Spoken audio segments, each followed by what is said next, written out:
இப்போ நம்ம ஒரு கேம் விளையாட போகிறோம். நான் 200 வைக்கிறேன், நீங்கள் 200 வைங்க. வச்சுக்கியா?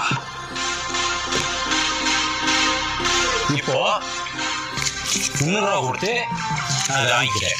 உங்களுக்கு 100 லாபம். என்ன அருமையா சொல்லியாச்சியா? சரி நீங்க நேரம் போச்சு, நான் கிளம்பலாம். அவன் டேபிள் போய் பாருங்க. என்ன சாமி கேம் விட்டு 100 ஆமத்தை விட்டு வைக்கிறது? எதுக்கு நமக்கு 100 லாபம்?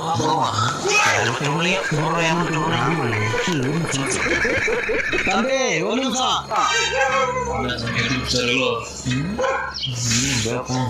அவ்வளோ சீக்கிரம் உங்களை விட்டுருவோமா? நம்ம இப்போ இன்னொரு கேம் விளையாட போகிறோம். நான் 300 வைக்கிறேன்.